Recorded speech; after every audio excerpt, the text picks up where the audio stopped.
ठहरे जहां की प्लीज सदा, मैं गीत वहां के गाता हूँ। भारत का रहने वाला हूँ, भारत की बात सुनाता। जी हाँ, भारत का रहने वाला हूँ, भारत की बात सुनाता हूँ तो एक एलोपैथिक डॉक्टर। लेकिन क्या एलोपैथिक डॉक्टर भारतीय नहीं होते? क्या वो है? मुझे गर्व है भारतीय होने पे, मुझे गर्व है हिंदू होने पे, मुझे गर्व है सनातनी होने पे।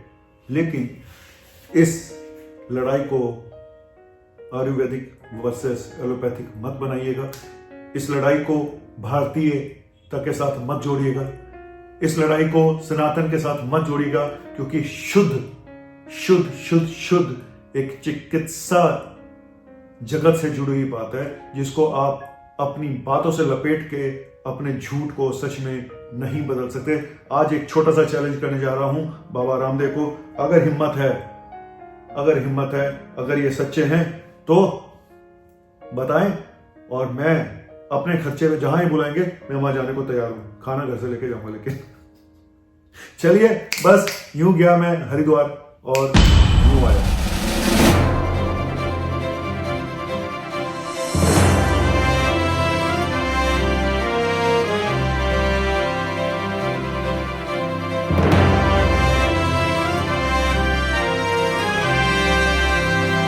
हाय दोस्तों,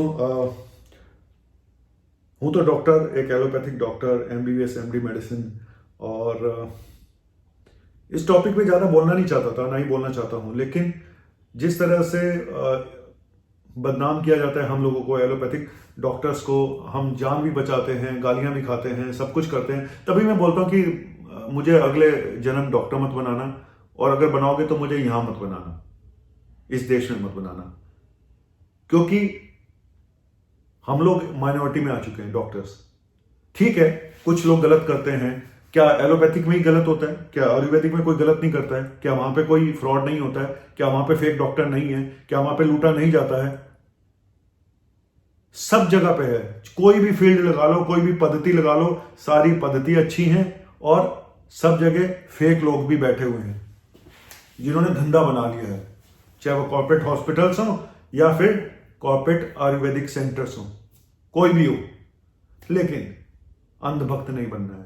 जो सच है वो सामने आना चाहिए। सुप्रीम कोर्ट ने बोला, और मैं इस बात पे पहले भी बोलता आया हूं, कि जिस तरह से फेक किस्म के, फ्रॉड किस्म के और लोगों को लुभाने वाले विज्ञापन हेल्थ के नाम पे दिए जाते हैं, दवाइयों के नाम बताए जाते हैं, ये खा लो, इससे ये क्योर हो जाएगा, इससे ये हमेशा के लिए खत्म हो जाएगा, और उसी पे ही सुप्रीम कोर्ट ने बोला इस तरह के मिसलीडिंग अगर आप ऐड देते हो तो आपके ऊपर हम पर प्रोडक्ट 1 करोड़ का जुर्माना लगाएंगे। 1 करोड़ इन लोगों के लिए कुछ भी नहीं है। बाबा रामदेव जी के लिए कुछ नहीं है 1 करोड़। 1 करोड़ का आप जुर्माना लगाओगे ना, वो उसी प्रोडक्ट से 100 करोड़ कमा लेंगे। तो क्या फर्क पड़ जाएगा? हो सकता है अगली बार सुप्रीम कोर्ट कहे जी हम अब 5 करोड़ का जुर्माना लगाते हैं। इन सब चीजों से कुछ होने वाला नहीं है, बल्कि इससे नेगेटिविटी से उनको शायद और ज्यादा पब्लिसिटी मिलेगी, और ज्यादा वो ये बोलेंगे देखो जी मेरे खिलाफ ये हो रहा है, मेरे खिलाफ सारा एलोपैथिक माफिया मेरे खिलाफ हो गए हैं, कोर्ट भी मेरे अगेंस्ट है, सब लोग मेरे अगेंस्ट हैं। तो कहीं ना कहीं एक सिंपैथी लेने की कोशिश करते हैं स्वदेशी के नाम पे, सनातन के नाम पे। हमारा 2000 साल पुरानी आयुर्वेद है। सर, आयुर्वेद से किसी को प्रॉब्लम ही नहीं है। प्रॉब्लम किसी को नहीं है। प्रॉब्लम आपके गारंटी वाले इलाजों से है, जिसपे आप ठप्पा लगा देते हैं जी हम तो गारंटी से इलाज करेंगे, हम क्योर कर देंगे, खत्म कर देंगे। ठीक है, लाइफस्टाइल से, आयुर्वेद से आपने कुछ पेशेंट को ठीक किया होगा, हम उस पर डिनाई नहीं कर रहे हैं। और लाइफस्टाइल तो बहुत बड़ी डिजीज है। हम तो खुद कहते हैं कि आप अपना वजन कम कर लो 10 किलो, आपकी आधी बीमारियां ठीक हो जाएंगी। तो ये कोई बड़ी बात नहीं है। लेकिन हर चीज को ये बोल देना कि हम 100% गारंटी के साथ हम इंसुलिन बंद करा देंगे। सर, इंसुलिन आप टाइप 2 डायबिटीज का बंद करा सकते हैं, टाइप 1 का नहीं करा सकते। तो मैं आज चैलेंज देने जा रहा हूं बाबा रामदेव जी को। उससे पहले मैं पेशेंट का, जिन्होंने कल मुझे मैसेज किया, उनके एक मैसेज दिखा देता हूं। ये देख लीजिएगा उन्होंने क्या बोलते हैं।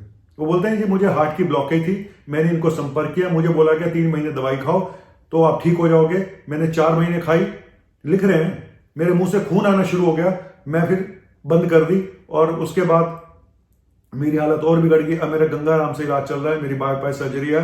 मैंने आपको भी कांटेक्ट किया, यानी मुझे, और अब मैं बिल्कुल स्वस्थ हूं। थैंक यू डॉक्टर साहब।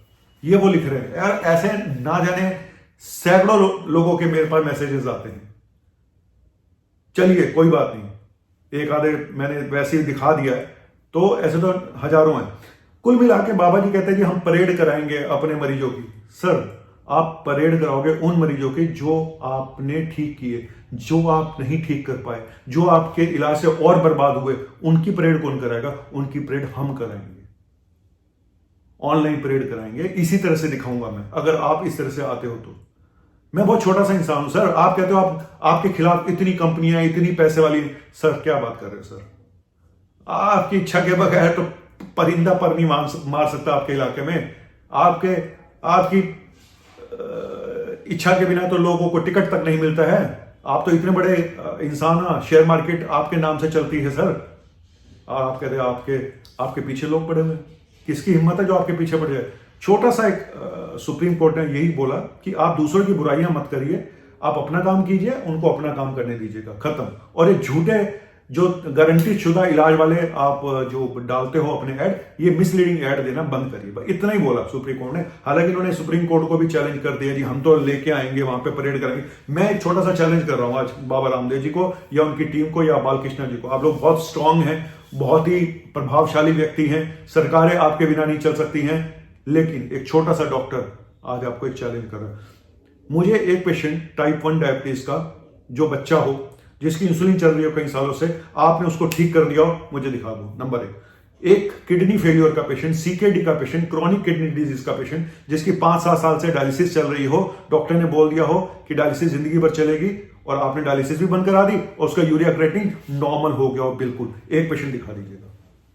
एक कैंसर जो जगह जगह फैल चुका है, जो टर्मिनल स्टेज का पेशेंट है, आपने ठीक कर दिया हो, दिखा दीजिए।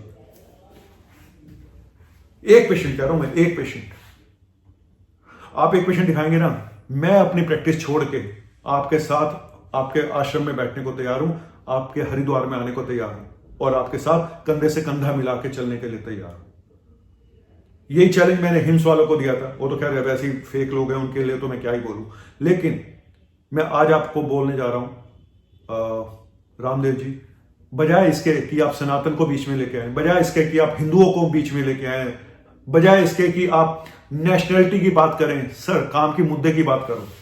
मुद्दे की बात पे आप करते नहीं हो, आप सिर्फ यूं यूं करके निकल लेते हो, लोगों को भटका के, लोगों को उनमें जोश भर के कि यहां पे सनातन का मामला आ गया है, यहां पे हमारी संस्कृति का मामला आ गया है। संस्कृति बीच में कहां से आ गई? सिंपल सा फंडा है भाई, तुम्हारी प्रोडक्ट में जान है, तुम्हारे ट्रीटमेंट में जान है। जो तुम कह रहे हो कि 100% क्योर कर देंगे, हर पेशेंट को क्योर कर देंगे, आप ले आइए सामने। मैं तो एक पेशेंट की बात कर रहा हूं, मैं तो इतने पेशेंट की बात ही नहीं कर रहा हूं। तो छोटा सा चैलेंज आपको दिया है।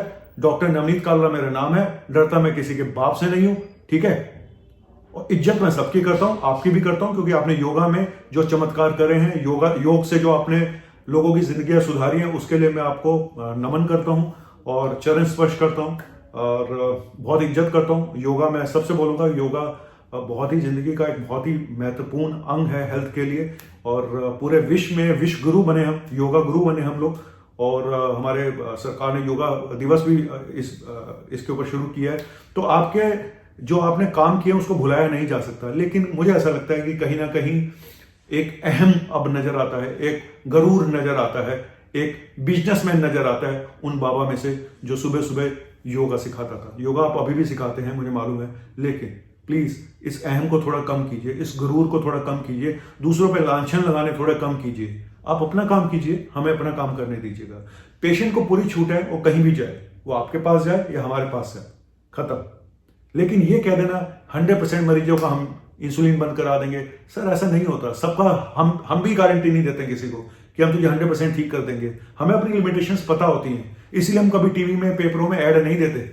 ये सिर्फ आप लोग ऐड देते हो। आपको क्यों जरूरत पड़ती है एडवर्टाइजमेंट देने की? आप भी क्लिनिक खोलो जगह जगह, आयुर्वेदिक क्लिनिक। अगर जिसको आप पे ट्रस्ट होगा वो आएगा। मार्केटिंग इस तरह से मार्केटिंग करो ना आप अपनी। लेकिन शायद नहीं। क्या आपने हम लोगों को इस तरह की मार्केटिंग करते देखा है?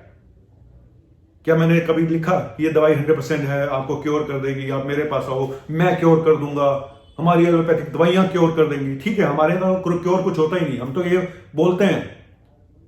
ऐसे थोड़ी हमारे यहाँ लाइनें लगी रहती हैं, वो तो बेचारे ऐसे ही आते हैं बस खाली पीली। सर कुछ पेशेंट तो हम भी ठीक करते हैं ना, तभी तो लोग आते हैं। लाइफस्टाइल हम भी बताते हैं कि ठीक करो, लेकिन नहीं लोग करते। हमारे पास तभी आते हैं, मजबूरी में आते हैं। पहले वो आप लोगों से घूम फिर के तब हमारे पास आते हैं, या हम नहीं ठीक कर पाते तो आपके पास जाते हैं। ये चक्र चलता रहेगा, कोई आपके पास आएगा, कोई हमारे पास आएगा, किसी को आप ठीक कर दोगे, किसी को हम ठीक कर देंगे। लेकिन ये जो गारंटी वाले ऐड देते हो, मामला सारा यहां है, और इसको लपेट देते हो आप हिंदू के साथ, संस्कृति के साथ, सनातन के साथ। इसको छोड़ दो, इसको छोड़ दो, काम की बात, मुद्दे की बात करो। सच जिसमें वो होती है ना, सच सच बिल्कुल सामने आके बात करता है। वो किसी के पीछे छुप के वार नहीं करता, आप छुप के वार करते हो। बस आप संस्कृति, सनातन, हिंदू, इन सब के पीछे छुप के वार करते हो। नेशनैलिटी का मुद्दा सामने ले आते हो जब जब आपके ऊपर कोई इल्जाम लगता है। तो चलिए, थैंक यू। देखता हूं मेरा चैलेंज ये एक्सेप्ट करते हैं नहीं, तो मैं जाने को तैयार हूं हरिद्वार या कोई भी द्वार, जहां पे बुलाएंगे, लेकिन खाना घर से लेके जाऊंगा। इतना ट्रस्ट मुझे नहीं है। पता चला बस, डॉक्टर काट रहा, कौन से द्वार से तो कहां पहुंच गए, गंगा में डुबकियां मार रहे।